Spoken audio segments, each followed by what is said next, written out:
Cuando vos digas, Julián. Bueno, buenos días. Mi nombre es Rodolfo Flores, yo soy miembro de ITEPSUR, estoy a cargo de la Comisión de Jornadas.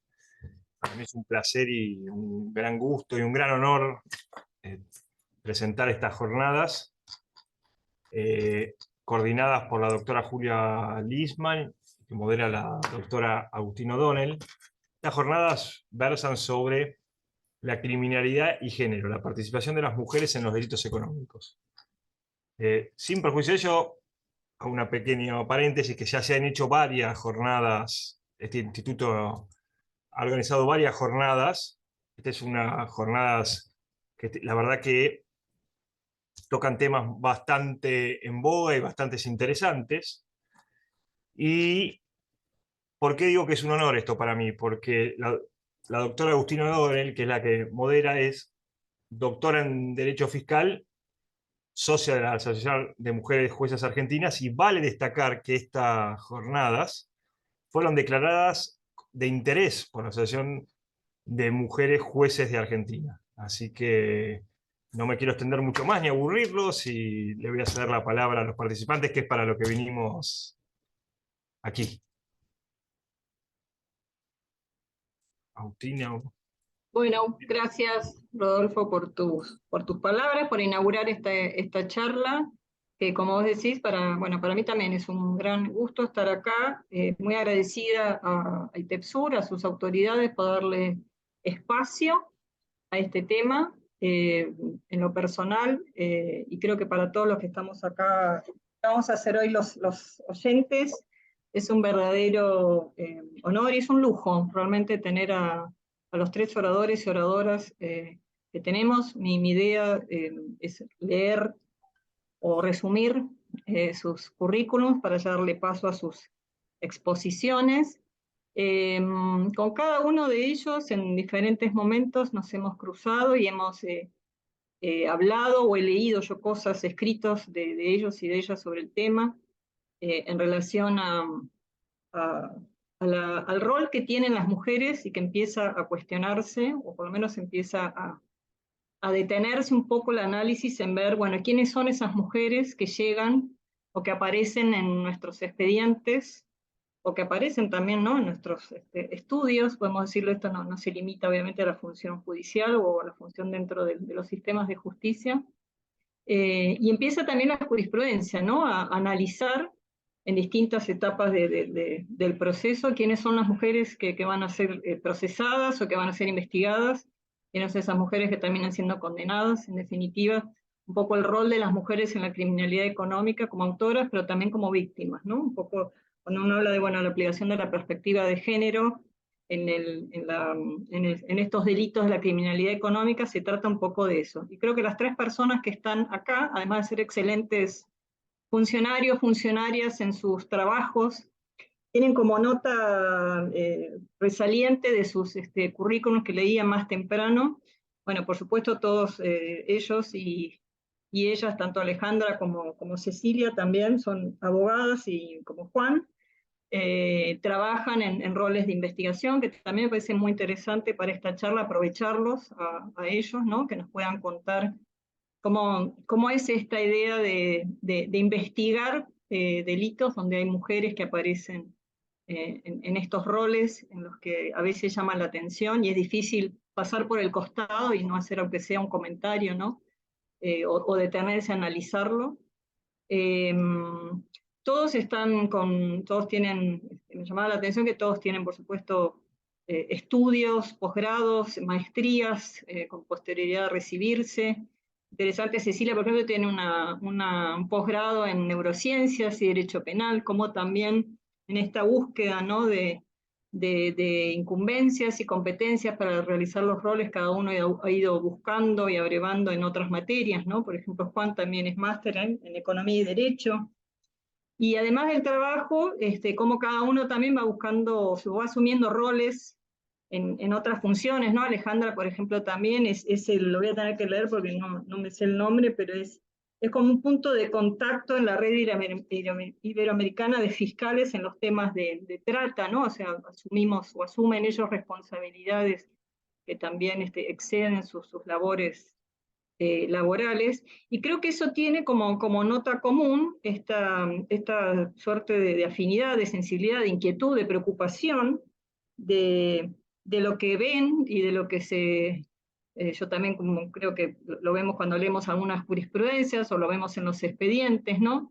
Esto de detenerse en estas mujeres que aparecen y que exceden un poco ese único expediente, ¿no? O sea, cómo se repiten esto creo que en la criminalidad económica, ustedes seguramente lo van a exponer mucho mejor, pero se dan mucho los estereotipos de género, se dan los patrones socioculturales que discriminan a la mujer, creo que ahí hay un gran rol de los órganos que imparten justicia y que trabajan en la justicia, de detectar esos roles, ¿no? Que son colocadas muchas veces las mujeres por distintas razones, pero tiene que ver con fenómenos culturales, sociales, no tiene que ver con que no están educadas, no tiene que ver con que son bogas, tiene que ver con otros fenómenos mucho más complejos y sociales. Así que yo por mi parte les quiero agradecer a los tres que están acá para aprovecharlos y escucharlos en función de sus experiencias. Los tres son docentes, o sea, han permanecido capacitándose y además son muy generosos porque dan clases, ¿no? En universidades, en públicas, privadas, en Argentina, en la capital y también en el interior del país, y creo que eso habla también del interés, casi como este rol también de que es una cuestión social, ¿no? Que excede esto que le decía del trabajo, ¿no? Hay algo que no le preocupa, me parece, en estos temas, y creo que por eso están acá los tres sentados y trayendo tiempo útil a sus trabajos, además, que es que hay algo más que inquieta internamente y que uno me parece que tiene las ganas y en alguna medida también tiene el deber, me parece que tenemos el deber de tratar de hacer algo por eso. Entonces esta charla tiene que ver con eso, básicamente por ver si entre todos podemos ir corrigiendo algunas de estas cosas socialmente muy reprochables que ahora ellos nos van a contar un poco mejor. Va a empezar Juan Argibay Molina. Juan actualmente es fiscal federal coadyuvante de la Procuraduría de Criminalidad Económica y Lavado de Activos, la PROCELAC. Estaba contando recién que está además asignada una nueva unidad en Rosario, así que, por supuesto, ya le dije, es máster en Derecho Economía. Los tres expositores que tenemos dedican también bastante a la investigación, ¿no? Y eso me parece que también eh, hablan desde ese lugar, ¿no? Desde la docencia, desde el gusto por la investigación y las inquietudes. Después lo va a hacer Cecilia Cardona. Cecilia es fiscal de Lomas de Zamora. También es docente, es egresada en la Facultad de Derecho, acá de la Universidad de Buenos Aires, de la UBA. Y Cecilia se dedica bastante a la investigación, ¿no? Participa de bastantes proyectos de investigación que tienen que ver con el rol de las mujeres o de las mujeres y el derecho penal. Así que claramente ella tiene una expertise en ese tema. Y bueno, tiene una permanente capacitación y todos tienen cosas escritas porque son también autores de libros y de artículos en diferentes temas y de este tema también. Y por último va a hablar María Alejandra Mángano, que es como yo, también participamos y es un gusto y un honor que esté AMJA acá, como decía antes Rodolfo, auspiciando este evento, pues somos socias de esta organización, que también es muy importante cuando hablamos de estos temas. Es ella fiscal de la Procuración General de la Nación y cotitular de la PROTEX, ¿no? Que es la Procuraduría que investiga los delitos de trata, así que también es súper interesante escucharla y conocer los temas a través de ella en primera persona, como en contacto directo con esto de lo que nos van a hablar. A los tres muchas gracias, y si te parece, Juan, podés empezar vos. Creo que tenés una presentación, pero eso Julia seguramente te va a asistir bastante mejor.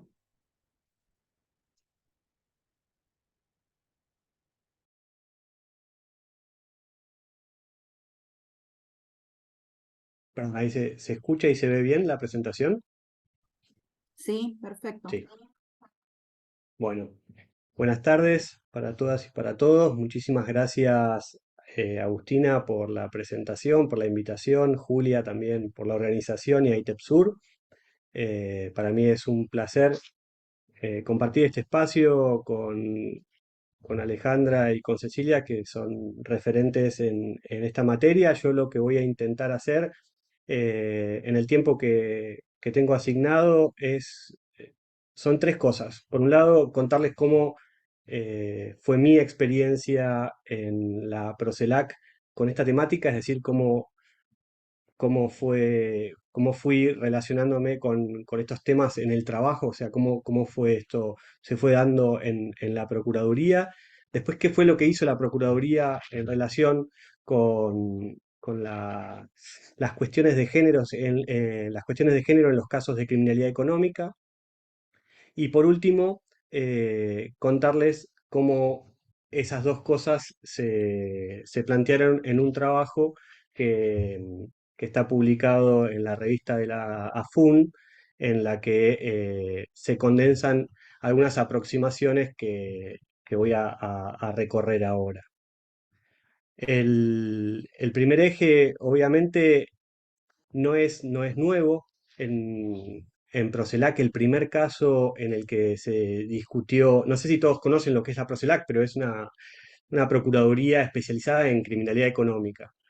Eh, en el año 2014, creo que 2014, tuvimos el primer caso en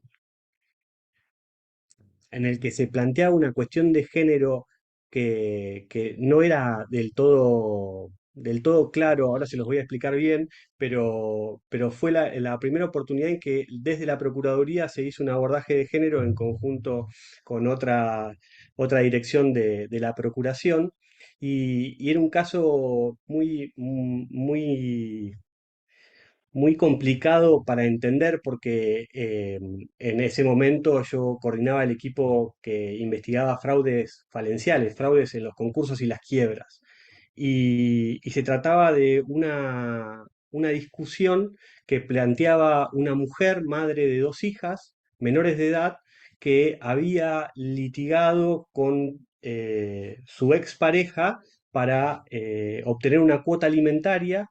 Esa cuota se había fijado, ese proceso civil había durado casi 10 años, había intervenido inclusive la Corte Suprema en algunos tramos del litigio, y una vez que obtuvo esa sentencia definitiva en sede civil, esta persona, un varón, empresario,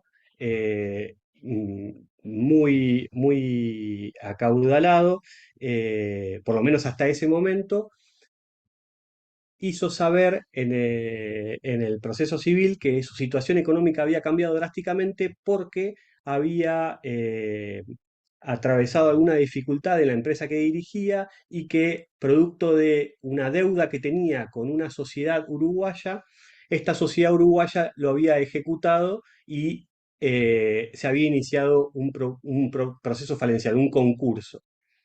Ese concurso atrajo el litigio civil, y la discusión sobre esa cuota alimentaria de repente pasó a ser un pasivo más a resolverse en el concurso. Como ustedes se imaginarán, el concurso también llevaba mucho tiempo, y esta persona vino a hacer una denuncia a la Procelac que lo que sugería era que el concurso era fraudulento en todo sentido, porque la deuda era inexistente, de acuerdo, ¿no? Obviamente con lo que planteaba esta mujer, porque la empresa que le había prestado el dinero a esta persona, que era algo así como $1 millón, el mutuo que había sido el objeto del reclamo, eh, esa empresa era una empresa offshore, es decir, una empresa que había sido constituida en el Uruguay y que había ejercido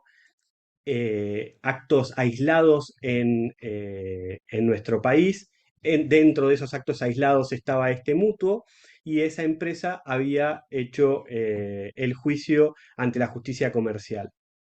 Esa fue la primera vez que en la Procelac nos cruzamos con un caso que planteaba una cuestión de género desde otro lugar, que, como decía recién Agustina, digamos, el abordaje de la perspectiva de género generalmente se asocia a los roles que ocupan las mujeres cuando intervienen en hechos delictivos, ¿no? Que es es súper relevante y ahora lo vamos a ver porque en la criminalidad económica se da muchísimo, pero este caso planteaba otra cosa, el, planteaba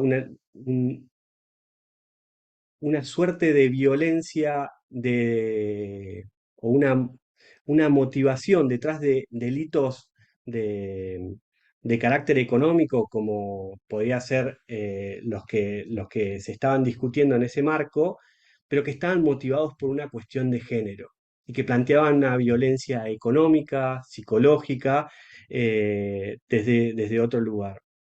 Esa fue la primera vez que tuvimos una situación del estilo. Este caso, después, con el correr de los años, tuvo un recorrido muy diferente porque esta persona que a esa fecha se presentaba como un insolvente, después resultó que había sido uno de tantos otros que habían financiado un fraude piramidal muy, muy importante. Después, en el recorrido de la Procuraduría, lo que se ha ido identificando en las investigaciones de criminalidad económica, y acá ya les hablo quizás desde el rol que ocupé como coordinador del área de lavado, donde las investigaciones que me tocaba eh, coordinar dentro del equipo de investigación en la Procelac estaba más orientada a la utilización de bienes generados en hechos delictivos. Lo que fue mostrando con el correr del tiempo es que uno de los usos más frecuentes que las personas vinculadas con hechos delictivos recurría es a registrar bienes a nombre de parejas, a nombre de mujeres, o sea, de esposas, de madres, de hijas, de hermanas, para alejar esos bienes por lo menos en lo que es lo registral, de las personas vinculadas con esos hechos ilícitos precedentes, para dificultar el trabajo de la justicia, para dificultar las medidas de resguardo, las medidas cautelares y imposibilitar los decomisos, ¿no? Que es la finalidad principal que tienen todas las investigaciones de hechos de criminalidad económica, el recupero de activos y, y los decomisos. Esto es algo que es de todos los días, es algo súper frecuente. Puedo decirles innumerables investigaciones en las que los principales investigados recurren a este tipo de conductas. Ahora yo lo voy a recorrer con algunos ejemplos, pero antes de llegar a eso, quería contarles qué fue lo que hizo la Procuraduría frente a este escenario. Como el rol de la Procelac, en definitiva, es el de instrumentar la política criminal de la Procuración y de colaborar con las fiscalías para un ejercicio más eficiente del poder punitivo. Lo que se planteó cuando este tipo de cosas fueron aflorando en los casos fue, bueno, ¿de qué manera podemos hacer para alertar desde el inicio mismo de una investigación sobre estas circunstancias para que no pasen desapercibidas más adelante? Entonces, en todos los casos que involucran cuestiones de género de manera ostensible, es decir, que se ve desde el inicio mismo de las investigaciones, en la Procuraduría se estableció un mecanismo para que un grupo de personas que se dedican principalmente a generar insumos internos para que los operadores estén capacitados o tengan las herramientas como para identificar estas situaciones, analicen estos casos y sugieran algún tipo de abordaje concreto en cada uno de los casos. Cuando los casos están en un estadio muy embrionario, por ahí ese abordaje es más bien de tipo de alerta, de tipo de visibilización de la situación desde el vamos para que el magistrado que tenga en el futuro a cargo la investigación no pase por alto alguna situación que nosotros ya hubiéramos identificado. Y si la investigación ya está más avanzada y la intervención de la Procuraduría ya está en una instancia más decisiva, es evidentemente priorizar ese abordaje en el formato de la intervención que la Procuraduría tenga, sea como una colaboración, sea en el ejercicio de una coadyuvancia, pero no dejar bajo ningún aspecto sin abordar ese ángulo. Es decir, que se implementó un mecanismo para que este tipo de cuestiones sean no solo internalizadas, puertas adentro, es decir, que los operadores tengan las herramientas para poder verificarlas en los casos, sino que formalmente se planteó un eslabón que se tiene que cumplir en todos los casos para que el producto final que sale de la Procuraduría no deje ese ángulo sin analizar. Frente a esta situación, yo lo que quería hacer era comentarles un trabajo que les mencioné, que se publicó en la revista de la AFUN, que es un texto muy breve, pero que lo que plantea son dos cuestiones. Por un lado, hacer esta visibilización de estos casos que no son los más fáciles de aprender. Me refiero a los casos en los que las mujeres cumplen un rol de víctimas y que si uno no cuenta con herramientas para poder identificarlos por ahí, hechos delictivos de carácter económico pueden darse un abordaje tradicional y soslayar una cuestión de género que es relevante. Y por otro lado, identificar algunos indicadores que pueden tener en cuenta los operadores para que estas circunstancias no se pasen por alto. En los dos casos, lo que se hace es, en el texto, es agrupar la constelación de casos en dos agrupamientos bien grandes que para mí simplifican estas dos matrices y que ayudan a los operadores a poder identificar los casos. Yo no me voy a detener por cuestión de tiempo en cada uno de los ejemplos, pero solamente mencionarles, por ejemplo, que en el caso del Panama Papers, que fue un escándalo internacional, surgieron investigaciones producto de esa filtración en la que se daba cuenta de que funcionarios públicos de nuestro país tenían registradas cuentas en el extranjero a nombre de sus hijos o de sus mujeres o de sus hijas y que la registración de esos productos financieros era solamente al efecto de no facilitar el trabajo de las autoridades, es decir, de alguna manera de encubrir el origen ilícito de los fondos que nutrían a esos productos. Para este tipo de casos, nosotros lo que planteamos con la doctora Basso fue que los operadores, a la hora de atender a este tipo de casos, pueden identificar ciertos criterios, ¿no? Ciertas máximas de experiencia que, si se verifican en los casos concretos, uno tiene que tener patente la perspectiva de género, ese abordaje diferente de los casos para no responder con la vara tradicional a supuestos que lo que en definitiva revelan es la mera utilización de la mujer para cumplir roles formales, es decir, supuestos en los que probablemente haya o un mínimo conocimiento o nulo conocimiento sobre lo que los varones, que son quienes ocupan el rol central en la criminalidad económica, no puedan verse beneficiados con ello. En el ejemplo que les mencioné del escándalo de Panama Papers, de esa filtración, cuando uno iba a analizar la edad de la persona que registraba los productos financieros en el extranjero, podía verificar que era una persona de corta edad, que no tenía estudios universitarios, es decir, que no tenía una formación que tampoco permitiera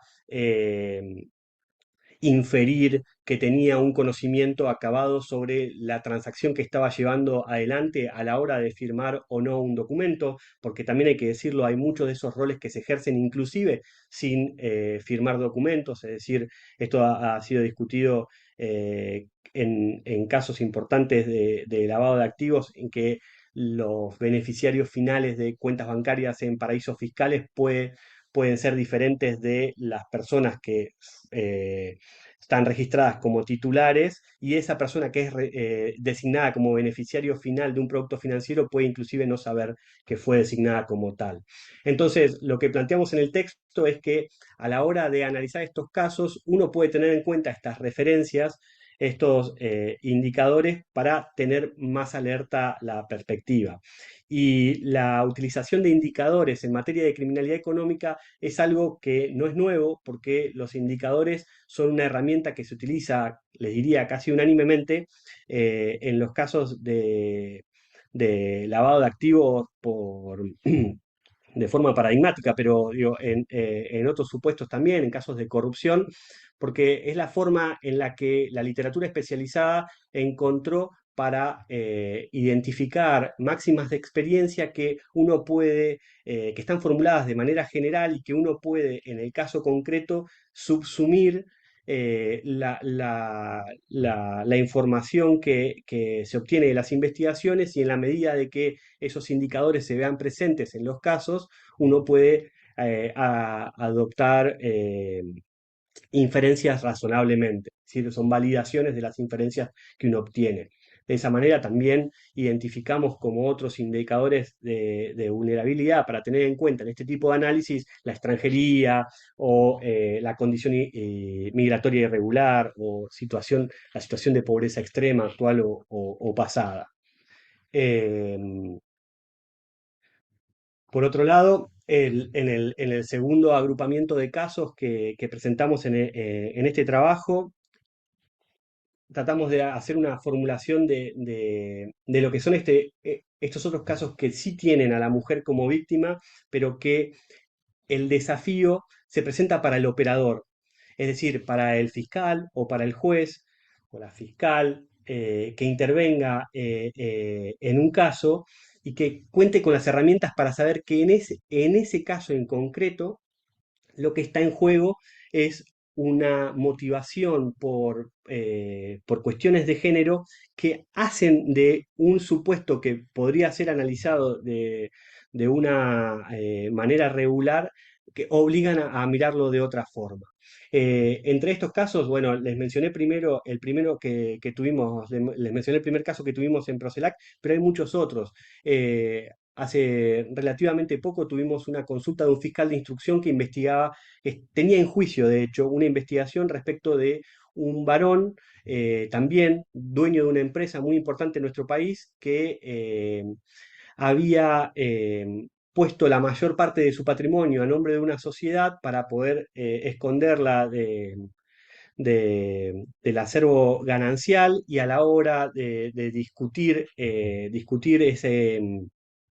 ese divorcio, lo que esta persona hizo fue, a través de una serie de sociedades, fue comprarse el piso de arriba del que la mujer tenía a partir del divorcio, y lo hizo a través de todas estas sociedades para demostrarle que no solo tenía un patrimonio como para poder adquirir eso, que había quedado afuera de la discusión ganancial, sino que lo hacía en el mismo edificio y en el piso de arriba para demostrarle o para de alguna manera violentarla psicológicamente. Este segundo caso, que había llegado a juicio en instrucción, había terminado con sobreseimiento a esta persona por la excusa absolutoria del 185, y se presentó la posibilidad de iniciar una investigación en la Procuraduría a partir de esa información, que fue lo que se hizo, y ese caso avanzó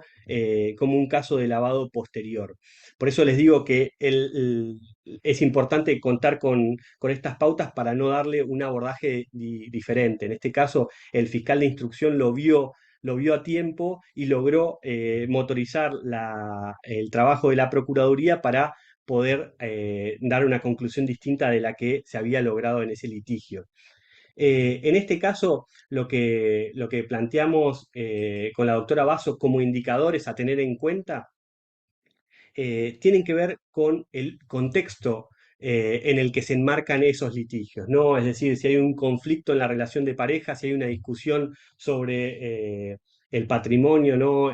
Por producto de una separación o divorcio, si la disputa se da en el contexto de una relación de pareja o familiar, si hay incumplimiento de las obligaciones alimentarias, si hay un desequilibrio patrimonial entre las dos personas, ¿no? En el caso que les mencioné recién, se trataba del dueño de una empresa de 70 años y de una mujer de 29 con 2 hijos menores de edad. O sea, hay una desproporción entre las dos personas que de alguna manera el Estado tiene que balancear. Y en este segundo caso, creo que lo más interesante que sugiere el texto es el hecho de lo difícil que es, si no se cuenta con las herramientas, dar un abordaje diferente. Porque si tienen en cuenta el ejemplo que mencioné al principio, ¿no? Del proceso civil que duró casi 10 años y el concurso preventivo que duró otros tantos, eso lo que refleja es que las personas que intervienen en ese litigio no ven lo que el litigio está escondiendo, ¿no? Lo que el litigio refleja. Es decir, ese conflicto que subyace, que en definitiva, si los operadores, no me refiero ya a los investigadores en nuestro ámbito, sino me refiero a los jueces, a los secretarios, a los actores en los procesos no penales, si no lo tienen en cuenta, recorre el mismo carril que el procedimiento tiene estandarizado y las situaciones de violencia eh, alcanzan su cometido. En definitiva, y ahí cumpliendo con el tiempo que estaba previsto, quería recorrer esos 3 ejes, es decir, cómo fui advirtiendo esta temática en la investigación de casos de criminalidad económica en la Procuraduría, qué fue lo que la Procuraduría hizo para poder darles una mejor solución y recorrer el texto que escribimos con Marina, porque me parece que sintetiza mucho de lo que les acabo de mencionar y creo que es de utilidad sobre todo para los que trabajan en conflictos que pueden tener este tipo de situaciones presentes. Muchas gracias. Bueno, Juan, muchas gracias. Sumamente interesante además ver estos roles en casos concretos. Leí ahí algunos de los indicadores y creo que a todos y a todas algunos nos suenan, algunos los vimos en películas, en novelas, o conocemos casos también cercanos.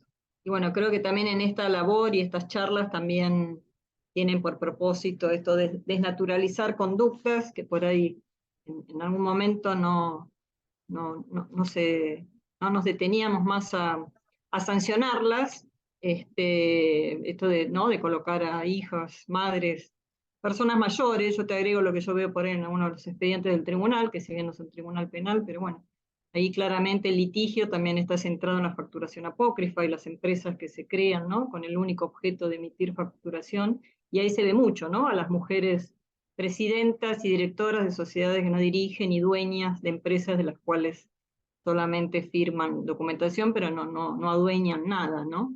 Y a veces son familiares, pero a veces, y creo que es lo que vos destacás también muy bien, y es lo que, por sobre todas las cosas, empieza a destacar mucho la jurisprudencia en Córdoba o sea, en los tribunales penales, y acá también en la ciudad, empieza a destacarse esto de los roles en que aparecen las mujeres vulnerables, ¿no? Las del último decil, que un poco caen en estas redes de criminales por un poco dinero a cambio, ¿no? Y cómo quedan en situaciones de violencia, de extrema vulnerabilidad, más de las que ya habían llegado. Muchas veces se ve esa interseccionalidad que vos decís por el documento, que es un documento extranjero, por un documento que es un número muy alto para ser una presidenta, ¿no? Como uno va detectando ciertas cosas, y ahí es donde dice, bueno, me voy a detener a ver quién es esta presidenta, ¿no? A ver realmente qué rol tuvo. Así que bueno, yo te agradezco que hayas hecho este resumen tan útil de una realidad que creo que todos vemos, escuchamos, conocemos. eh, y bueno, le voy a pasar la palabra a Cecilia, ¿no? Gracias, Mil Agustina. gracias.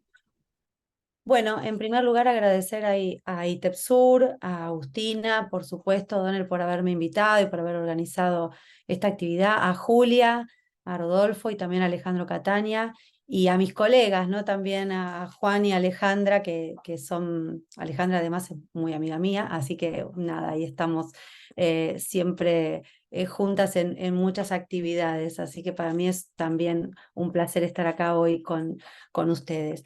Retomando un poco la pregunta que hiciste, Agustina, en la presentación de cómo es esto de investigar delitos en el que aparecen mujeres y, y también esto que decía Juan de cómo, de cuando hay casos en donde la cuestión de género se ve desde un primer momento, dice él, ¿no? Desde un inicio del caso, qué alertas tenemos que tener los operadores de justicia para intervenir. Yo me iría un poco más atrás para arrancar y empezar a reflexionar sobre por qué estamos hablando de criminalidad económica y género, por qué estamos hablando de género y derecho penal, ¿no? Y desde ese lugar es que lo que se observa o lo que se ha estudiado desde hace muchos años en la teoría feminista es que la relación entre el derecho penal y la teoría del género o la teoría feminista siempre fue muy conflictiva a lo largo de la historia, ¿no? ¿Y por qué fue muy conflictiva? Porque en definitiva lo que dice la teoría feminista es que el derecho penal no sirve, no es una herramienta útil para defender o proteger los derechos de las mujeres, ¿no? ¿Y por qué? ¿Por qué se sostiene esto? Bueno, se sostiene porque esta afirmación, veo ahí alguna alumna de posgrado que seguramente me va a escuchar repetir alguna idea, y también alguna colega de Lomas de Zamora que veo ahí también conectada. Pero, ¿qué es lo que pasa con esta relación conflictiva? Bueno, lo que se sostiene es que el derecho penal es un instrumento creado por hombres, interpretado por hombres y pensado por los hombres, y que por lo tanto ahí la voz de las mujeres, la palabra de las mujeres no tiene ningún significado, ni en la creación, ni en la interpretación, ni en la aplicación del derecho penal. Entonces, por eso hay muchas fricciones.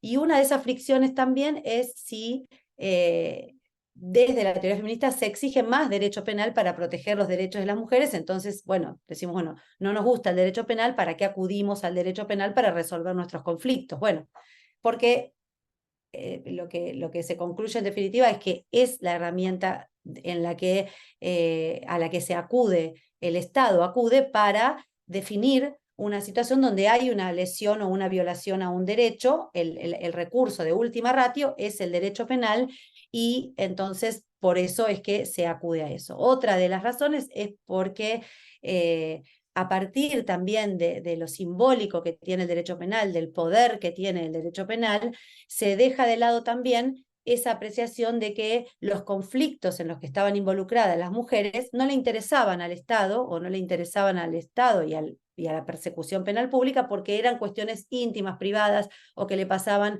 a las mujeres adentro del hogar. Entonces, esto ya desde los años 70 lo que se empieza a discutir es, no, esto también es un problema político. Lo personal es político, tiene que ver con eso, ese lema, ¿no? De, bueno, nos tenemos que ocupar entonces también de los problemas de las mujeres, también desde el derecho penal. Y hasta no hace mucho tiempo, el derecho penal, que sí se ocupó de la corrupción pública y de la corrupción privada, generalmente se ocupó de la corrupción cometida por varones y en donde no había ninguna intersección con el género.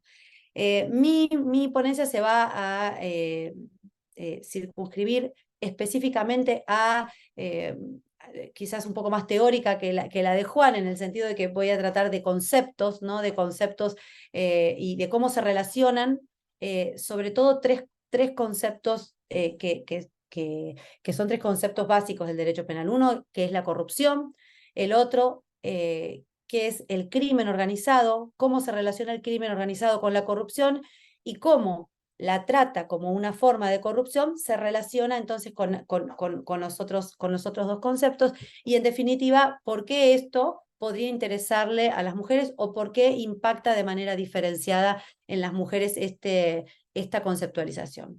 Y como les decía recién, hace relativamente poco tiempo se empezó a observar cómo la corrupción impacta de manera diferenciada en las mujeres. ¿Y por qué entonces el género atravesaría la corrupción? ¿De dónde surgiría esto de que el género atraviesa la corrupción? En general se asocia el impacto del género en la corrupción con la obstrucción o el estrechamiento de esos canales de distribución, por ejemplo, de servicios o de acceso a recursos.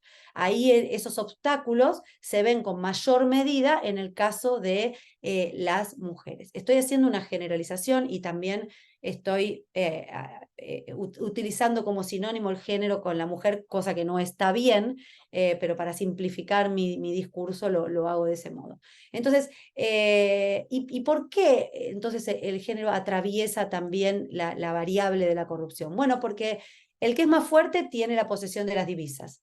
Y cualquier forma de vulnerabilidad social de estas de las que hablaba recién Juan, limitan el acceso a los recursos. Y esto trae como consecuencia pobreza, también trae mayor vulnerabilidad al soborno y también mayor vulnerabilidad a la explotación. Y entonces una de las manifestaciones que yo veo más importantes cuando pensamos en la corrupción y el género es en el delito de trata de personas.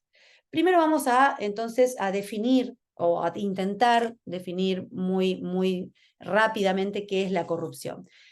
Sabemos que tiene un uso corriente esa palabra y que no existe una definición única, coherente y reconocida de qué es la corrupción. La definición es utilizada por organismos internacionales, por organizaciones no gubernamentales, y generalmente se describe como el abuso de la función pública en beneficio privado. Pero esta definición es realmente muy pobre para dar cuenta de la magnitud que tiene este fenómeno en nuestra sociedad y que lo vemos a diario, ¿no? La corrupción también se la ha definido como un mecanismo que restringe el acceso a la igualdad o el acceso a la ley incluso a unos pocos porque le pone menos cargas impositivas, le da muchos beneficios, subsidios, es decir, se beneficia a unos pocos en perjuicio de muchos. Entonces, por eso es que, en definitiva, cuando esos beneficios a través de, por ejemplo, de una norma, de una resolución, de una ley, es decir, se produce de este modo, se convierte en un recurso que genera beneficios desiguales, ¿no? Y por eso es que en mercados, en estados globalizados como el que tenemos y en donde hay una fuerte concentración de poder económico en manos de pequeños grupos económicos, la corrupción ahí cumple un rol importante para lograr los objetivos, muchas veces, de esos grupos económicos. ¿Y por qué entonces relacionamos la corrupción con el crimen organizado? Bueno, la mayoría de los organismos internacionales como la OCDE, el Banco Mundial, las Naciones Unidas, desde los años 90 que están tomando medidas globales, tratados internacionales, acuerdos, estrategias preventivas y también punitivas para reducir la corrupción. Y entre ellos, bueno, no voy a citar las convenciones internacionales, pero las más importantes, la Convención de OCDE contra los agentes públicos extranjeros en transacciones comerciales, el soborno de agentes públicos extranjeros, la Convención de Naciones Unidas contra la Corrupción, la Convención de la OEA contra la corrupción. De todos estos instrumentos internacionales, solo la Convención de la ONU de modo directo relaciona la corrupción con el crimen organizado. Pero si bien lo menciona, ninguno de estos tratados interpela acerca de si esa desigualdad que producen las prácticas corruptas afecta o no de modo diferenciado a las mujeres. No hay ninguna mención en los tratados internacionales sobre esta cuestión.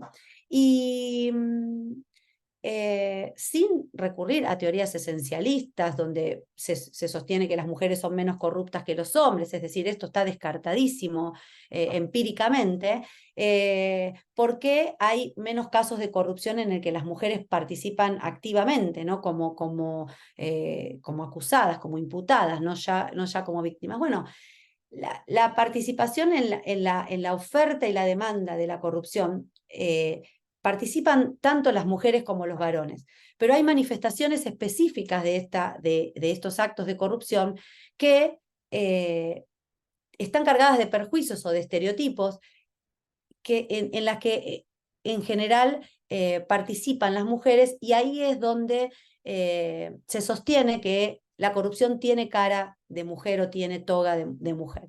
Y estos son los casos de la sextorsión, en los casos de la trata de personas, en los casos de prostitución forzada, de manera específica y de manera muy concreta. Entonces, si bien, por supuesto que como el resto de los grupos sociales, las mujeres se ven perjudicadas por los actos de corrupción, me refiero tanto a la corrupción pública como a la corrupción privada, el análisis entonces sobre qué es la corrupción y cuáles son las consecuencias en la sociedad no debería dejar de lado la variable del género y del rol de las mujeres. Y cuando nos referimos al crimen organizado, es decir, ya tenemos problemas para definir la corrupción y para incluir en una definición de corrupción la variable género, cuando hablamos de crimen organizado también tenemos algunos problemas, porque el crimen organizado, que se lo estudia generalmente como un fenómeno criminal, cuando se lo aborda como una categoría analítica con relevancia jurídico-penal, tiene varios problemas conceptuales.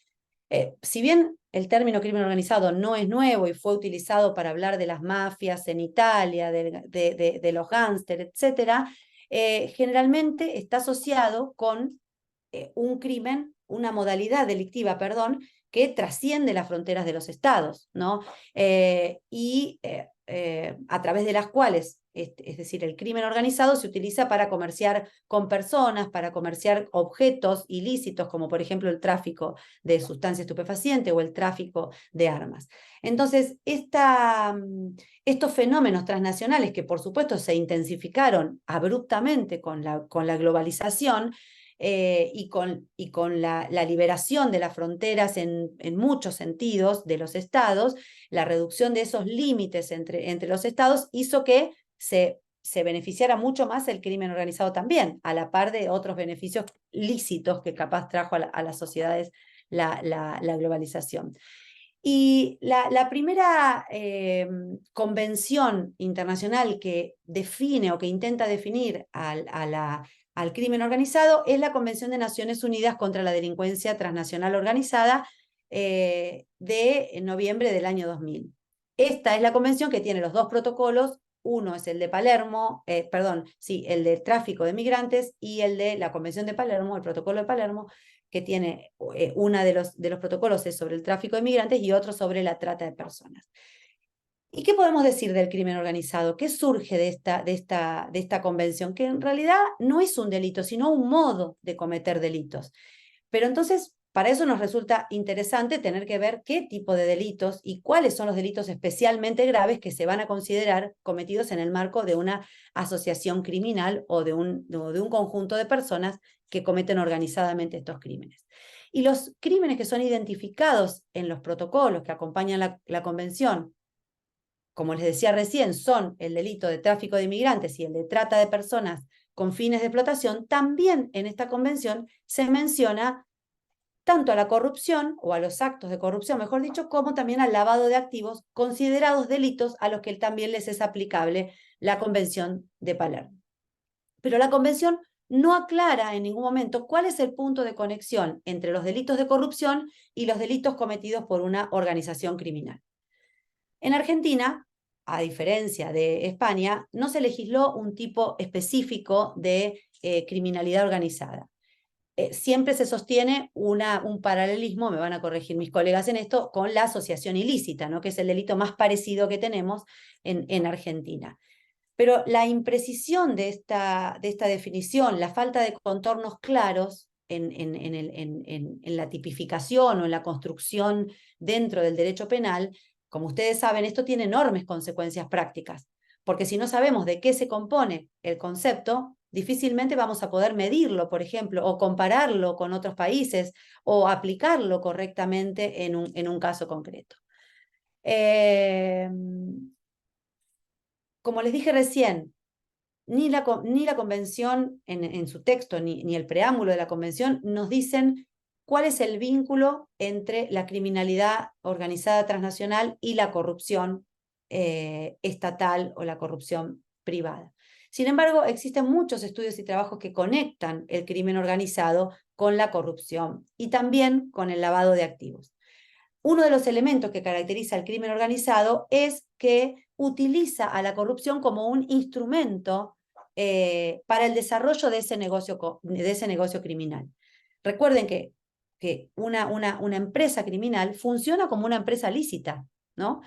Y para el desarrollo de sus negocios, en este caso, se acude entonces al soborno o a diferentes actos de corrupción, concesiones, etcétera, ¿para qué? Porque esto está relacionado directamente con el poder o con la capacidad o con aumentar la capacidad que tenga por supuesto, de obtención de riquezas, que es el objetivo central de cualquier organización criminal. Sobre todo las organizaciones criminales que se dedican a este tipo de delitos. Siempre el fin de lucro, el fin de obtener mayor cantidad de dinero es el fin de estas organizaciones criminales. Hay otras organizaciones criminales como el terrorismo que quizás no tienen esta finalidad exclusivamente económica. Y estas organizaciones criminales que operan fuera de las normas legales, fuera de los mercados formales,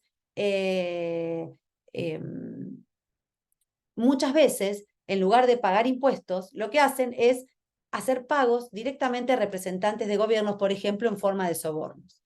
Entonces, la relación del crimen organizado con la corrupción en la legislación argentina no está abordada, a mi criterio, de una manera integral.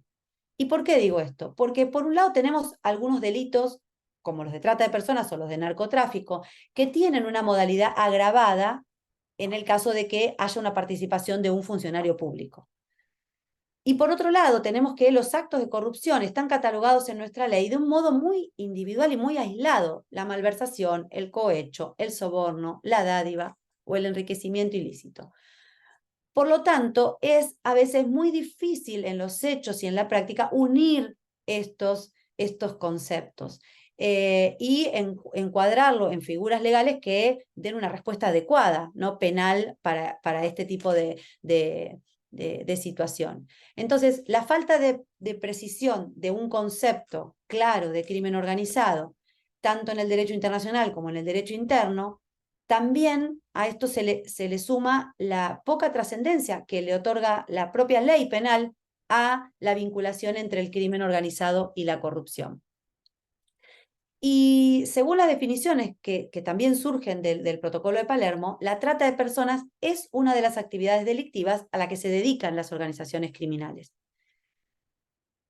El mercado sexual en general abarca una gran cantidad de actividades, algunas legales, otras no tanto, y otras directamente ilegales. Y estas también van mutando. Esto lo discutí mucho también con Alejandra cuando escribí el texto que fundamenta mi ponencia de hoy, que abarca una gran cantidad de actividades y que va mutando también en el momento histórico, también en la región geográfica en la que se estudie. Son muy diversas a veces también las razones por las cuales las personas ingresan a esos mercados sexuales. La pornografía, la prostitución, la trata de personas con fines de explotación sexual son algunos de estas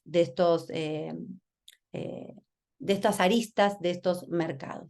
Y si bien la prostitución y la trata de mujeres con fines de explotación sexual son conceptos distintos, se relacionan, tienen una relación importante entre ellos. Y la teoría feminista acá también ha dicho mucho sobre la relación entre estos conceptos y no hay un acuerdo todavía aún y aún se debate todavía el contenido y el alcance de estas dos modalidades, ¿no? Y hay muchos trabajos que se han encargado de discutir en torno a conceptos, por ejemplo, de la autonomía de la voluntad, del consentimiento, de la violencia, de cuándo esta situación es una situación violenta, de cuándo hay una situación de explotación y cuándo hay trabajo sexual, me refiero específicamente a eso. Pero no puedo abordar todas estas discusiones con la profundidad que merecerían, y tampoco es el objetivo del trabajo, sino que en realidad lo que me parecía importante era tratar de pensar, como dice Cecilia Hopp, en pensar las políticas públicas sobre el mercado del sexo, dejando de lado las discusiones, por ejemplo, de si la prostitución debiera dejar de existir o no debiera dejar de existir, sino poder mirar quién es el que está ganando y quién es el que está perdiendo con la implementación de este tipo de políticas políticas de persecución penal. Y la intersección entre los delitos de corrupción y la trata de personas, ¿cómo estaría dada? ¿Cómo la podríamos ver? Bueno, la podríamos ver porque los actos de corrupción podrían constituir un aspecto, un elemento facilitador de las acciones cometidas por la organización criminal. Porque si bien persigue fines comerciales, en este caso los actos de corrupción serían un instrumento más para lograr llevar adelante ese objetivo, lograr ese objetivo. Y por eso es que se sostiene que la trata de mujeres no podría subsistir como negocio rentable sin la participación, por acción o por omisión, de las autoridades estatales. Entonces, más allá de la tolerancia o del encubrimiento, muchas veces se presenta incluso hasta la promoción directa, funcionarios públicos dedicados directamente al negocio de la trata de personas. O también obteniendo los recursos provenientes de ese mercado ilegal como propietarios o como testaferros de ese producto ilícito. Por eso es que la corrupción es considerada, o debiera ser considerada, un factor muy importante para explicar el delito de trata de personas. Y como también está probado empíricamente que la trata de personas con fines de explotación sexual afecta principalmente a las mujeres, entonces podríamos sostener que las prácticas corruptas cometidas en el marco de estos delitos van a impactar de manera diferenciada en ese grupo social. Y a diferencia de lo que sucede con actos de corrupción, los que más conocemos de la corrupción estatal, en los casos de trata que se produjeron con la complicidad de esos agentes públicos, se observa acá una característica que diferencia entonces aquellos hechos tradicionales de corrupción, porque ya no es un hecho de corrupción más. Acá se está utilizando el aparato estatal y el poder que posee un funcionario como un medio para obtener un lucro, para obtener un beneficio económico, pero las ganancias no provienen del Estado. El soborno no proviene del Estado, que deja de percibir algún bien o que hace un sobreprecio, por ejemplo, en una obra pública. No parte del bolsillo del sobornador. En el caso de este tipo de actos de corrupción, la paga se extrae de la actividad prostibularia de la mujer. Entonces, por eso es que podemos de allí afirmar que tiene una mayor incorrección moral de la que podrían tener las prácticas corruptas tradicionales, este tipo de acto de corrupción, porque el dinero proveniente de esos actos ya no sale o entra de las arcas del Estado, sino que se obtiene del cuerpo de las mujeres. Entonces, además hay otra diferencia importante respecto de los delitos de corrupción tradicional. Cuando los delitos de corrupción están relacionados con el negocio de la trata de personas, hay víctimas directas y concretas de esa acción, que son las mujeres. En cambio, en los delitos de corrupción sabemos que la relación es un poco más mediada entre las víctimas, que es la sociedad, y los actos de corrupción. Acá, en este caso, no, hay una conexión directa con las víctimas. Y cuando el negocio de actividad prostibularia depende de acudir o no a esas prácticas corruptas, entonces esta práctica corrupta va a pasar a formar parte de ese negocio criminal. Por eso es que los actos de corrupción, entiendo que provocan acá un daño directo a la integridad sexual, a la libertad de las mujeres. Ya no podríamos hablar solamente de delitos que afectan a la administración pública, sino que tiene víctimas de carne y hueso reales, y por eso afecta en definitiva los derechos humanos de las mujeres. Y por eso es que se justifica que el legislador prohíba de manera específica a través de la norma penal este tipo de hechos. Pero cuando nosotros observamos, no sé si me queda tiempo para hablar un poco de las sentencias judiciales que pude recolectar, 5 minutos, bueno, sí, termino en ese tiempo. Este tipo de hechos, cuando son captados por el sistema penal, hay pocos casos en los que se hayan probado las prácticas corruptas llevadas a cabo por funcionarios públicos.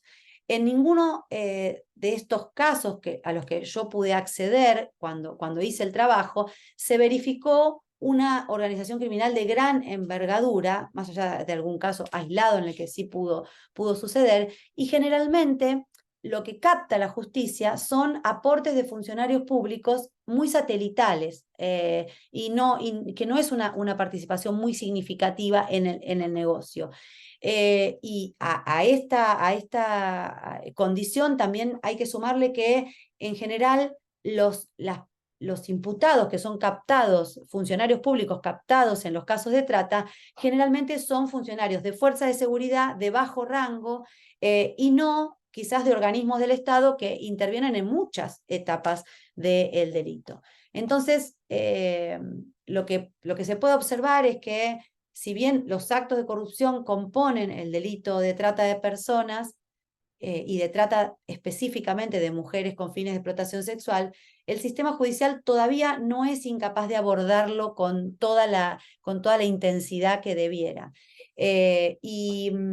Uno de los problemas es también la diversa aplicación que hicieron los jueces y los fiscales de los tipos penales para englobar la conducta. Entonces, esto nos muestra que la ley penal, tal como hoy está diseñada, va a dar lugar a distintas interpretaciones legales de hechos muy similares y esto, en definitiva, afecta la decisión final y puede significar una desigualdad a la hora de, una inseguridad jurídica también a la hora de aplicar la justicia en cada caso, ¿no? Es decir, llegar a una sentencia en esos casos. Entonces, creo que para terminar diría que lo importante de analizar y de discutir estas cuestiones es que generalmente el análisis de los casos que llegan a la justicia penal desde una perspectiva de género nos impone que empecemos a abrir entonces mucho más los ojos, como dijo Juan recién cuando explicaba, estos indicadores nos tienen que llamar la atención para abordar los casos, y esto es en definitiva la perspectiva de género. Pensar los casos con perspectiva de género es también tratar de interpretar la ley en base a nuevos parámetros y a nuevas dimensiones que todavía no están del todo estudiadas ni por la jurisprudencia ni por la doctrina. Y esto no quiere decir que todas las mujeres sean víctimas, ¿no? Esto también es un punto importante. Hay mujeres que tienen organizaciones, a cargo de organizaciones criminales, por ejemplo, de narcotráfico, y que ocupan el lugar que antes ocupaban los hombres. Es decir, no significa siempre una menor penalidad respecto de las mujeres, sino que hay que verificar en cada lugar concreto, en cada caso concreto, las variables que recién explicaba Juan o las que intento mencionar en el caso de la trata de mujeres para que la justicia sea un poco más justa con este grupo social. Gracias. Cecilia, muchísimas gracias, muy, muy clara y muy interesante la relación con el delito de corrupción, que vos has dedicado mucho a tus trabajos de investigación, son conocidos. A mí cuando escucho trata de personas y ganancias, creo que es un poco el origen, ¿no? Que empezamos a conversar entre nosotras. Me viene a la mente un tema muy tributario, que es el de la tributación de las ganancias ilícitas, ¿no? Algo con el que los tributaristas y tributaristas convivimos, porque está en la ley de impuesto a las ganancias y viene como algo naturalizado también por esto de que el dinero no huele, ¿no? Del lema o de la frase del emperador romano, el dinero no huele, pero hace un poco de ruido, o a mí me hace un poco de ruido, y también dedico algo de mi investigación, de mi tiempo de investigación. No es lo mismo la ganancia, no sé, de una casa de juego clandestino, ¿no? De un lugar donde hay trata de mujeres sin sus documentos y privadas de libertad produciendo ganancias con sus cuerpos, ¿no? Que en un caso hay violación de leyes y en otro caso hay violación de derechos humanos, ¿no? Entonces, no sé de qué manera se aborda, pero bueno, a mí me parece, como está Alejandro Cataña ahora en el Zoom, presidente de ITEPSUR, seguramente en alguna capacitación, no creo que este año, Alejandro, pero seguramente creo que es un tema de suma interés revisar esa naturalización que desde lo tributario tenemos de las ganancias ilícitas también pagan, y englobar a todas las ganancias ilícitas, no importa si es una casa de juego clandestino, si son 3 mujeres encerradas en un local chiquito, de esos que después va Alejandra Mángano y descubre, ¿no? Desvela, como si fuera todo lo mismo, ¿no? Creo que eso es parte de la desnaturalización y como decía antes Cecilia, decir, bueno, estamos en 2023, no sé, a lo mejor, no sé de qué manera hay que revisar esas disposiciones que tenemos tan internalizadas que es así. Las ganancias ilícitas también pagan impuestos y no importa el origen, no importa si viene de un cuerpo que no las quería producir, ¿no? Por esto que la prostitución también es válida o si viene de, no sé, de algo mucho más menor desde el punto de vista de los derechos humanos hablo, no de los reproches del delito. Así que por mi parte, muy interesada. No sé si Alejandro querés decir unas palabras ahora, si no le tengo que pasar la palabra a Alejandra Mángano, que también va a hablar de trata, pero podés hacernos un comentario, lo que vos tengas ganas, una palabra. ¿Qué tal, Agustina? No, voy a hablar al final, así no interrumpo las Bueno, ponencias. dale. Bueno, Alejandro, todos tuyos y tuyas. Bueno, muchas gracias a ITEPSUR y a vos, Agustina, obviamente, por la invitación.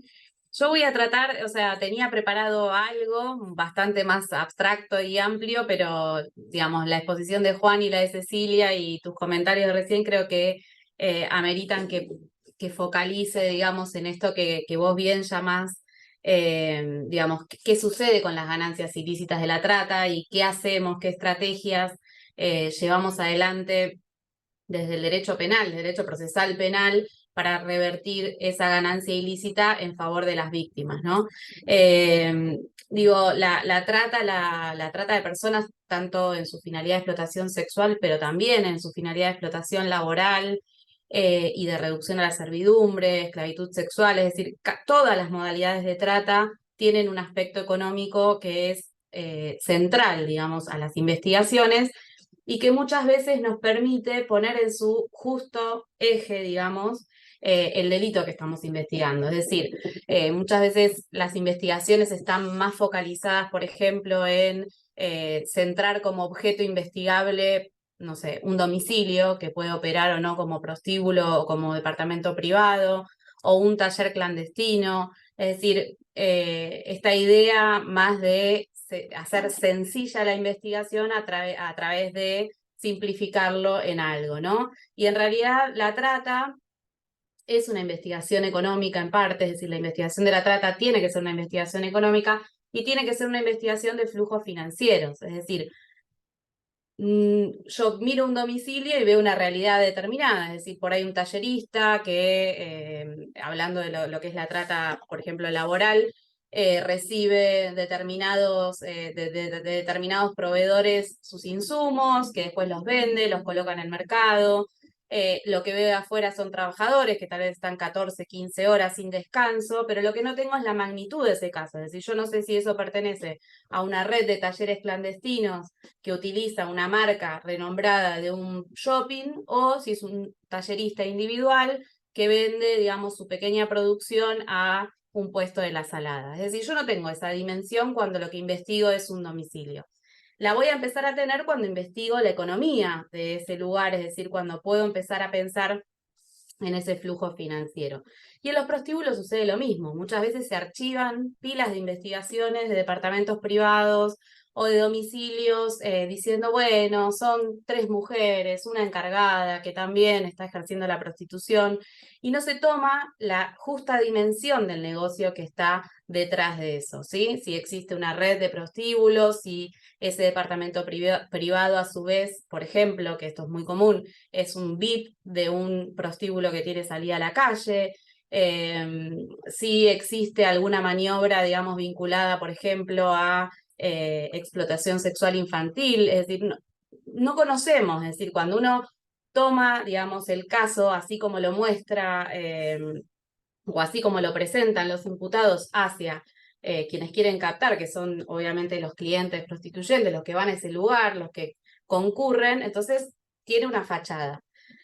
La propuesta entonces es ver, bueno, cómo se maneja ese lugar, cuáles son las cuentas asociadas, cuentas bancarias, es decir, nosotros hemos tenido lugares en donde se paga con tarjeta de crédito, esa tarjeta de crédito está asociada a un local, digamos, por ejemplo, de venta de videojuegos, entonces todos los pases se registran como ventas de un videojuego, es decir, hemos tenido infinidad de supuestos en donde la pauta principal de investigación ha sido el flujo financiero de esa, o sea, el flujo económico de esa actividad y no lo que vemos con los ojos, lo que la fuerza de seguridad va y constata con los ojos. Entonces, partiendo de esto, de la idea de que la trata es un delito digamos, con consecuencias económicas muy presentes, es decir, existe una finalidad de producir dinero, y como bien decían ustedes anteriormente, ese dinero en general se produce con el cuerpo de las personas, ¿sí? En la explotación sexual hablamos digamos, de la sexualidad de las personas, en la explotación laboral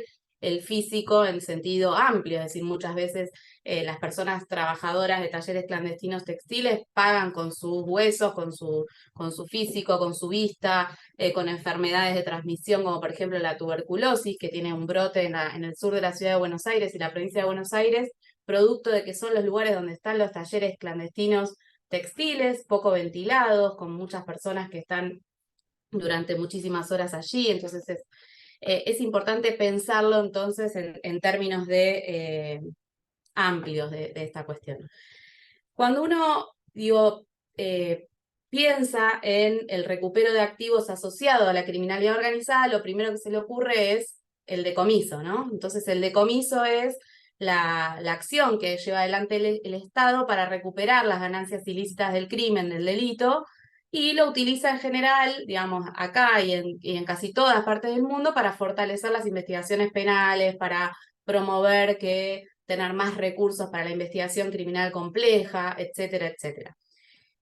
Argentina tiene desde el año 2019, y yo diría desde antes, una estrategia diferencial. Es decir, lo que se pudo advertir es que la trata de personas, que obviamente afecta fundamentalmente a mujeres, esto es fundamental decirlo, también no solo en la trata sexual, yo diría más de un 98% de mujeres, y en la trata en general, incluso la laboral, con un subregistro muy importante de las mujeres, por ejemplo, en los trabajos rurales, igualmente llega a un 70% global de mujeres. Es decir, que hay una altísima representación de mujeres como víctimas del delito y damnificadas económicamente por el delito de trata. Entonces,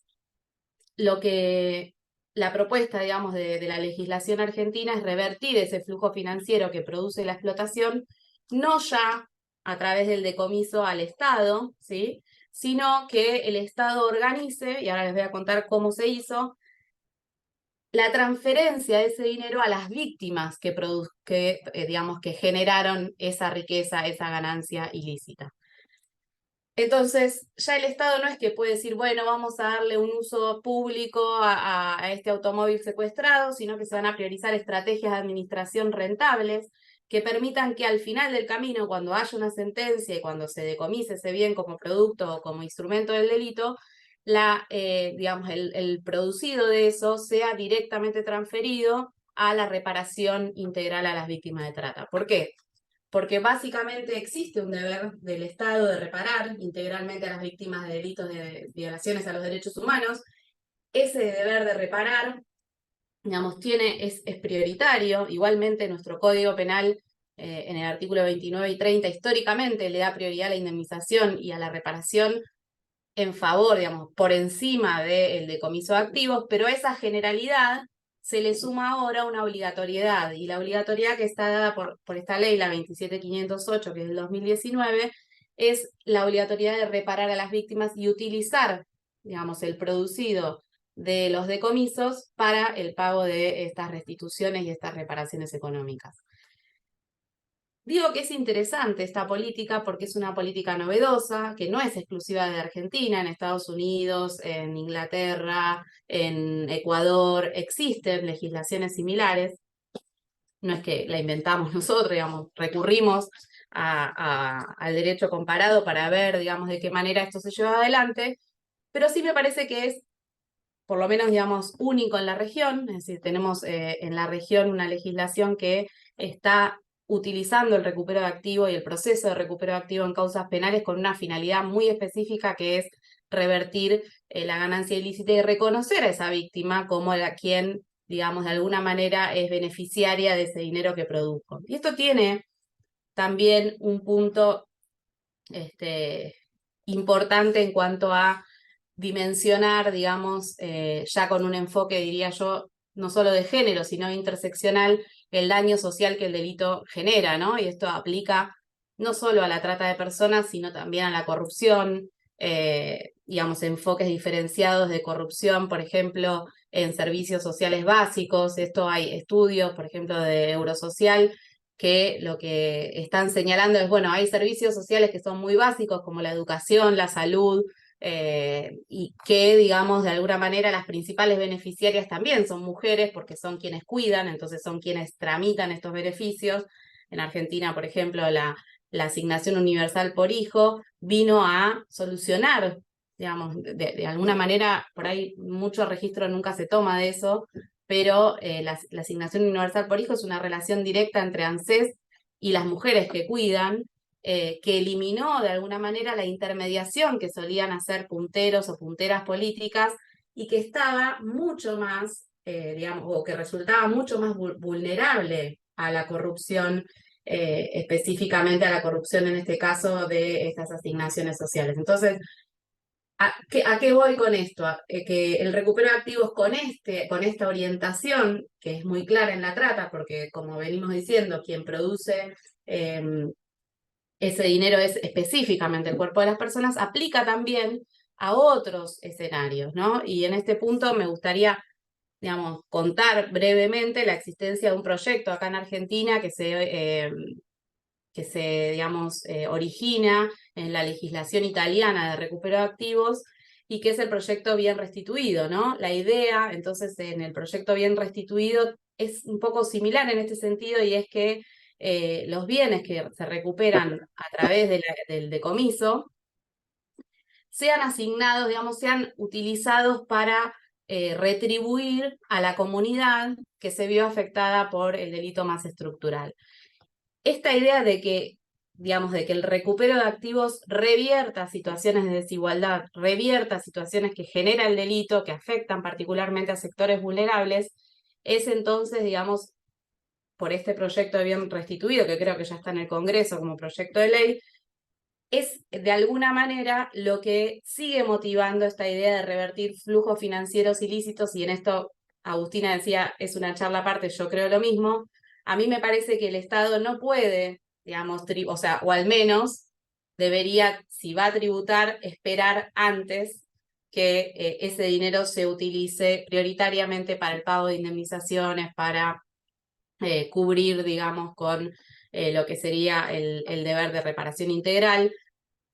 E incluso pensando en otros delitos que afectan específicamente a comunidades vulnerables, pienso en la narcocriminalidad por menudeo en barrios populares, digo, también pensar que existe ahí una prioridad de la comunidad para poder, de alguna manera, restituir en algo lo que, digamos, lo que el delito arrasó previamente, como puede llegar a ser en el caso de la narcocriminalidad en barrios populares de la ciudad de Buenos Aires, de Rosario y demás, el tejido social en su fase más básica, que es la adolescencia, los niños, las niñas, los adolescentes, la falta de escolarización, que afecta también principalmente el tejido familiar de esos lugares. Entonces, el enfoque, digamos, del recupero con una conciencia, digamos, saliendo de una visión neutral del daño social que genera el crimen, que genera el delito, es también, para mí, y acá vengo a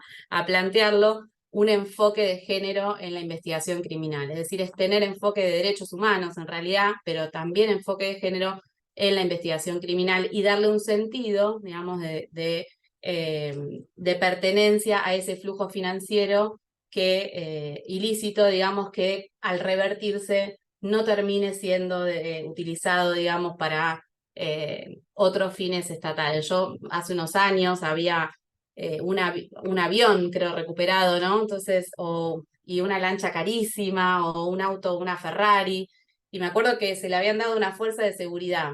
Bueno, digamos, la fuerza de seguridad no puede mantener ese avión, al mismo tiempo no cumple ningún fin social, y ese recupero, digamos, no lo percibe la sociedad y la comunidad como un recupero o una reversión del daño social que generó el delito, ya sea corrupción, narcotráfico y demás. Entonces hay que empezar a pensar en la función, digamos, reparatoria o restaurativa que puede tener el recupero de activos, el decomiso de activos en los procesos penales.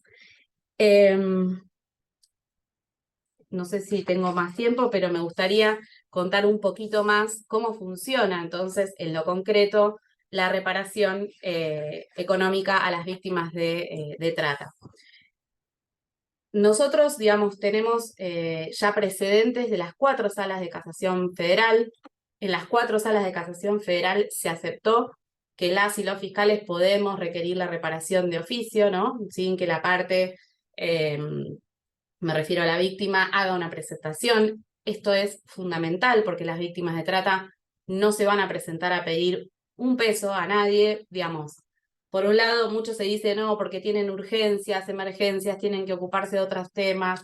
Además está la cuestión estructural del delito. El delito, digamos, de alguna manera es un delito en el cual las partes son absolutamente desiguales, en donde hay una estructura diferencial de poder que es parte digamos, de lo que uno tiene que probar cuando prueba la trata. Entonces, pretender que esa persona demande civilmente a sus explotadores es una ilusión, ¿no?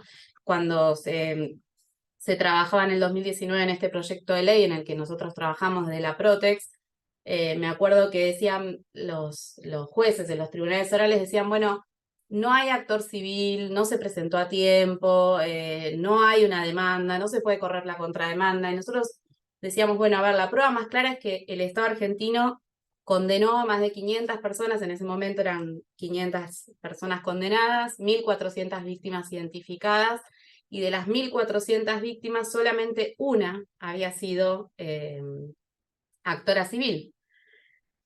Ese escenario, que es empírico, en realidad no es jurídico, es una realidad que estaba constatada por 10 años de vigencia de la ley, era, digamos, principalmente, digamos, o generaba o reforzaba la idea de que el Estado tiene una obligación específica de reparación. Después vinieron los fallos de la Corte Interamericana de Derechos Humanos en materia de trata, que hay 3, y en los 3 la Corte de Oficio fijó reparación y específicamente dijo, bueno, a ver, no esperemos a que las víctimas de trata y explotación pidan esta reparación, hay que hacerlo de oficio, y bueno, más la ley que lo tornó obligatorio en Argentina, esto se fue revirtiendo. Pero hoy en día enfrentamos nuevos desafíos. Uno tiene que ver con cómo mensuramos esa restitución económica, ¿no? Y los desafíos tienen que ver con lo probatorio muchas veces. Entonces, digamos, el punto está desde el inicio de la investigación, poder recabar esa prueba que vamos a necesitar para después decir que hay que restituir esa víctima por X cantidad de delitos. Por ejemplo, en los testimonios de las víctimas hay que preguntar cuál era el valor del pase, ¿sí? Cuánto cobraban, cuánto se quedaba el explotador, cuántos pases hacían por día, cuánto tiempo estuvieron. Esa relación, toda esa información es la que vamos a usar para hablar de ganancia, para fijar y mensurar la ganancia ilícita. Trabajamos mucho con abogados laboralistas. ¿Por qué? Porque cuando estamos hablando en un contexto de trata laboral o de trata sexual, no importa, pero tenemos que pensar en cuáles eran las cargas sociales que no se hicieron, cuáles son los aportes patronales, cuánto es el tiempo, qué hora extra no se pagó, es decir, que hacer cálculos, y esos cálculos tienen que ver con cuánto se enriqueció la organización, el grupo de personas, los imputados y demás, ¿sí?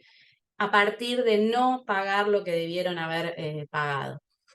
Otra de las cuestiones que ya está muy asumida, que yo creo que esto también por las 4 salas de casación, tiene que ver con el lucro cesante, es decir, poder considerar que el Estado debe restituir aquella suma de dinero que la persona hubiera ganado si hubiera tenido un trabajo formal, ¿sí? Y no hubiera estado ese tiempo en una situación de explotación. Muchas veces eso se hace con el cálculo del salario mínimo vital y móvil, ¿sí? No es que porque muchas actividades son altamente informales y tenemos muy poca información, pero digo, ese cálculo se suma al cálculo de la ganancia ilícita. Y el tercer eje, digamos, de restitución, casi que les diría también muy aceptado, tiene que ver con las pérdidas personales. Si esa víctima se tuvo que ir con su familia, tuvo que cambiar de colegio a sus hijos, hemos tenido casos en donde tienen que abandonar el país o, digamos, están amenazadas, además, todo eso, o si tuvo que hacer una terapia o una internación, gastos médicos, tenemos muchas víctimas que pagan medicación carísima vinculada con, digamos, medicación psiquiátrica o vinculada a algún proceso de desintoxicación de alguna adicción.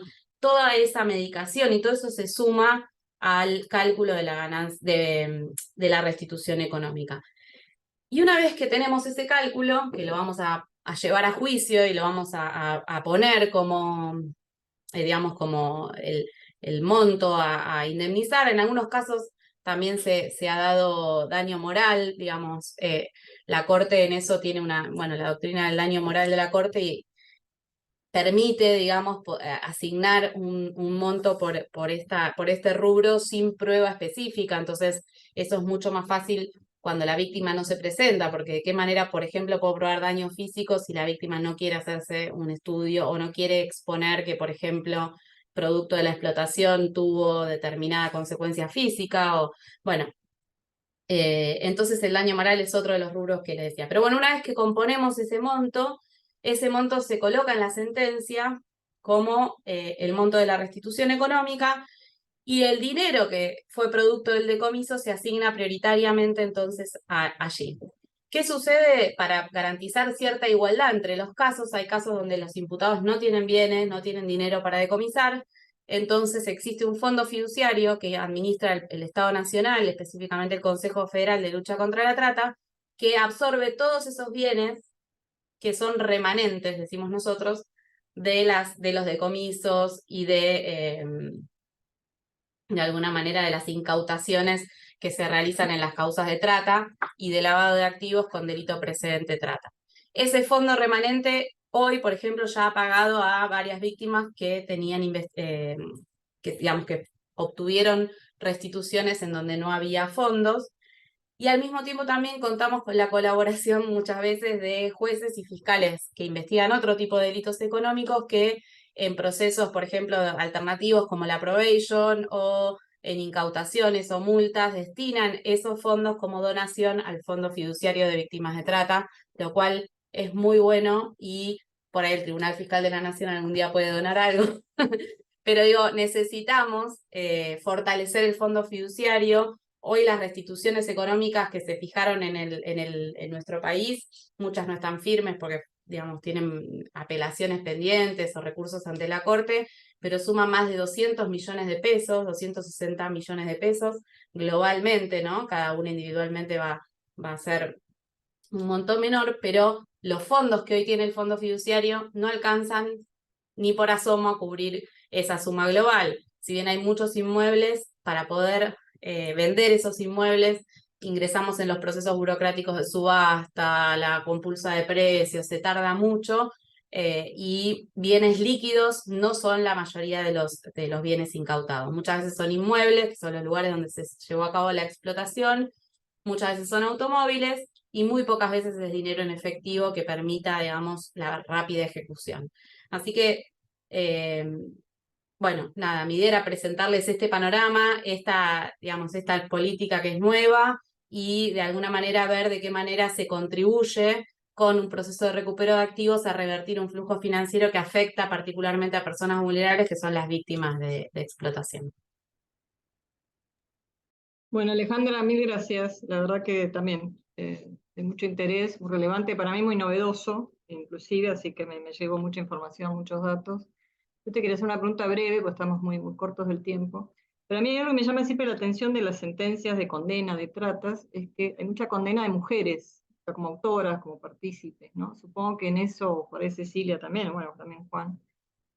Supongo yo creo que es el de los delitos de la criminalidad económica es donde más, ¿no? Se puede encontrar. Otra vez no sé si no leía inclusive un trabajo de la Procelac en ese sentido, no de la Protex, perdón, en el sentido de alta participación de mujeres y altas condenas a mujeres como autoras o partícipes, ¿no? Bueno, por ese contacto directo, pero bueno, supongo que tendrá también su foco de estudio, ¿no? Porque es de los pocos delitos donde se ve tanta participación.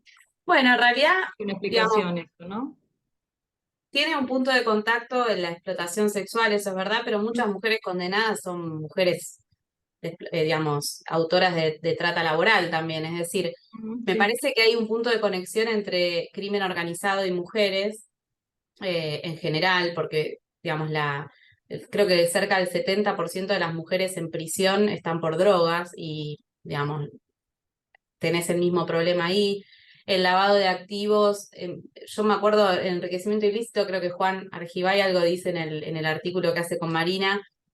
Bueno, por cada funcionario corrupto tenés 3 mujeres por lo menos imputadas por enriquecimiento ilícito, digamos, que tienen que ver también con cómo, digamos, cómo se enfoca la investigación del crimen organizado para que ese enfoque no sea disruptivo con lo que nosotros creemos que es, digamos, las estructuras de poder en la sociedad en general. Y yo creo que ahí hay un desfasaje en general en el crimen organizado, en la investigación, el tratamiento judicial del crimen organizado en general, lavado de activos, corrupción, trata de personas, narcotráfico, que no responde a las estructuras de poder que la sociedad refleja en general. Y eso puede tener que ver con que las investigaciones se enfoquen en los eslabones más débiles, en los fungibles, en quienes tienen, digamos, la parte más fácil, que es lo que yo decía un poco al principio. Si yo voy a investigar un domicilio en donde se lleva a cabo la explotación, tal vez quien está a cargo de esa explotación sea una mujer o alguien que tiene menos ganancia. Pero no es digamos, muchas veces se escucha como, bueno, en la trata al final terminan persiguiendo a las mujeres que están en situación de prostitución. No creo que ese vínculo sea exclusivo de la trata, sino que el crimen organizado responde a estructuras, digamos, y se compone como la sociedad misma y en ese punto puede haber una sobreestimación de los eslabones más débiles de las organizaciones compuestos por mujeres. Ok. Justo una de las preguntas del público era si conocían los tres alguna jurisprudencia en relación a que se haya aplicado el tema de la perspectiva de género en lavado, el delito de lavado, ¿no? Por lo menos en la conocida en evasión fiscal ya han aparecido precedentes, no sé si El no. lavado está el caso Báez. Claro, Es el Baez, que tiene un voto, ¿no? Dedicado inclusive a ¿no? A la Sí, hija de Baez, un voto especialmente en que trata el casación tema.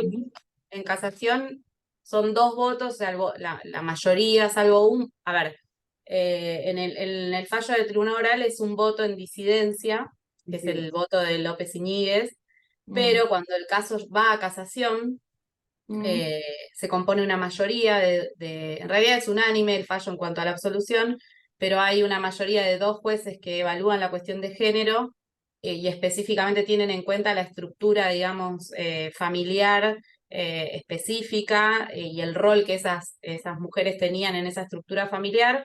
Y hay un tercer voto que solo habla de falta de pruebas, pero los 3 jueces de la casación terminan absolviendo.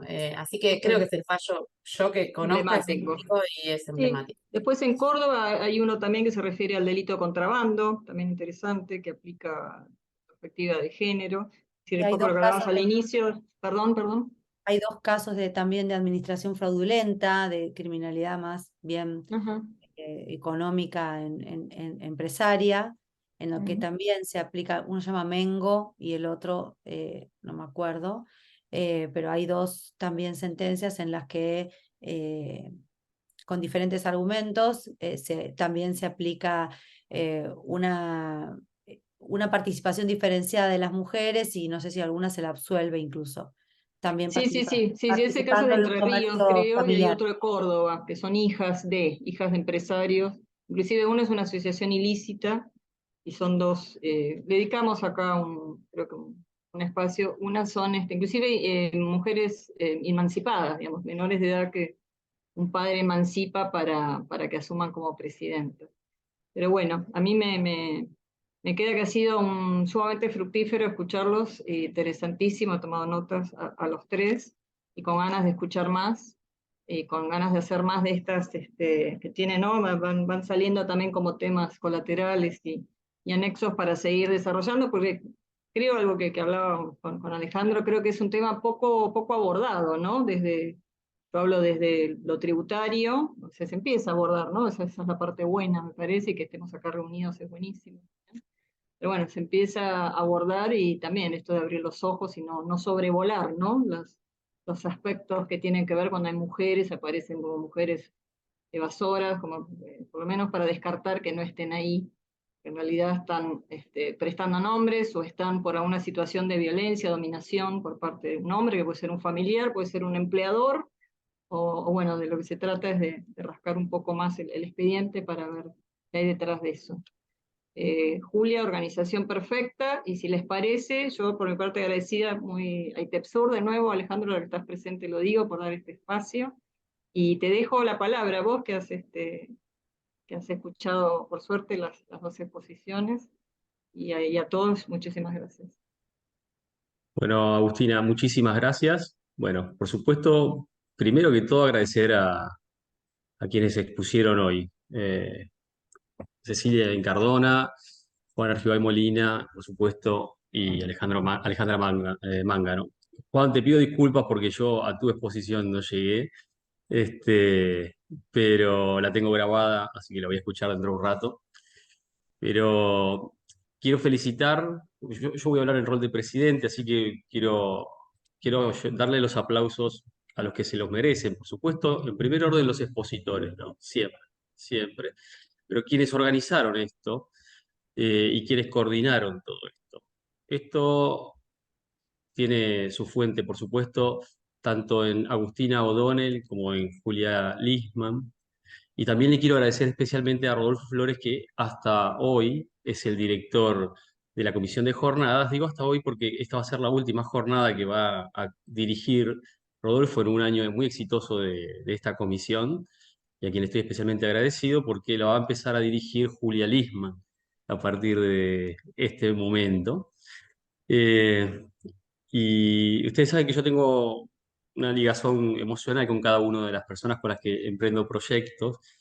Eh, Tengo un lugar especialmente reservado para que dirija Agustina O'Donnell, pero no lo quiero dar a conocer porque todavía no me pude sentar a conversar con ella en privado. Este, Estoy seguro que va a ser un gran éxito también.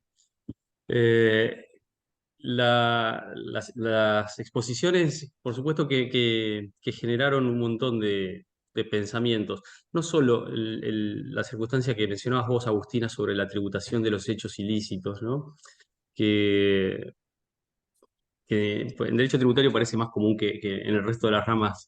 A los tributaristas les parece más común que al resto de las ramas, pero no es menos cierto que el contrabando, según el Código Aduanero, también se caracteriza o se tiene que conceptualizar como una importación para consumo, ¿no? Es decir, una importación definitiva y por lo tanto también va a tributar.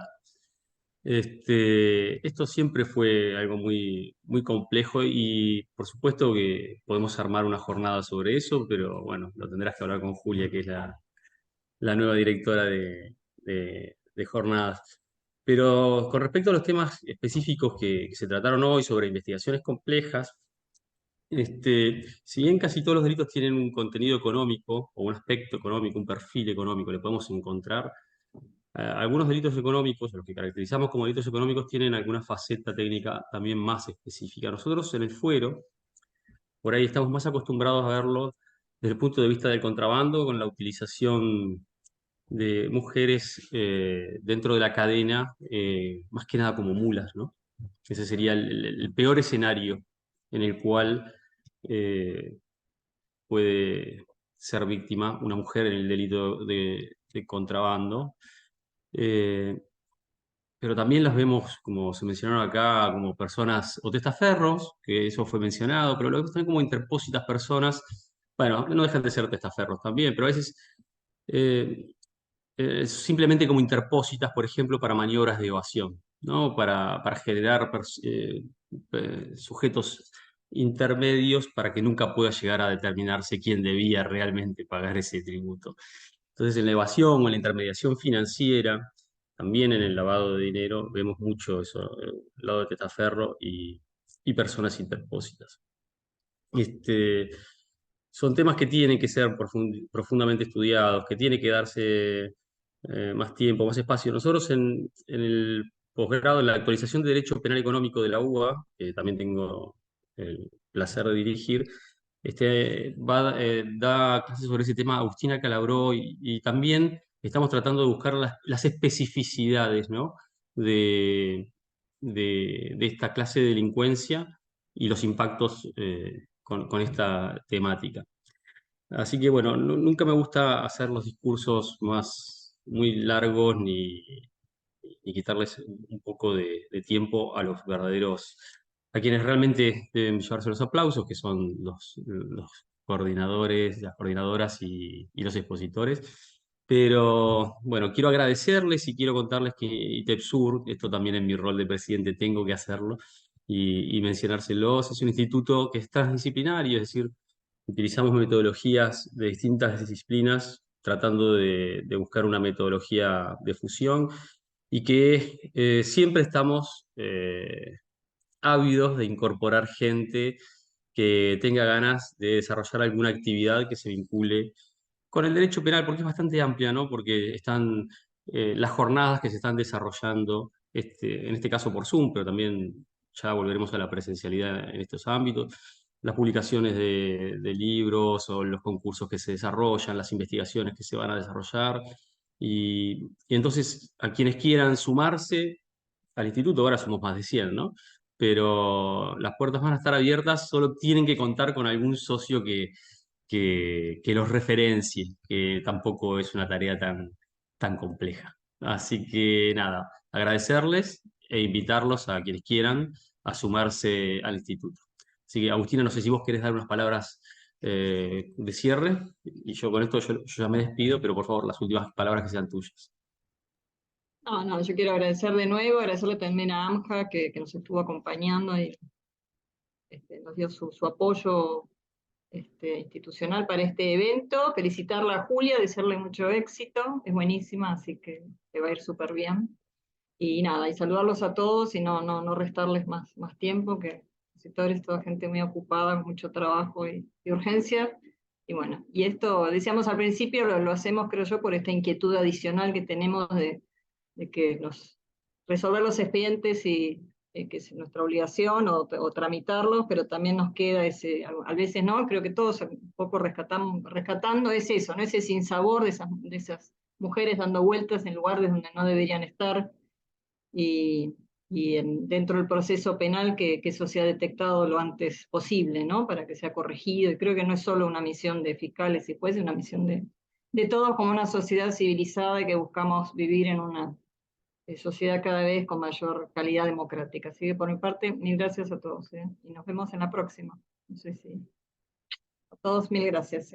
Muchas gracias, saludos. Adiós. Gracias, buenas tardes. Chao.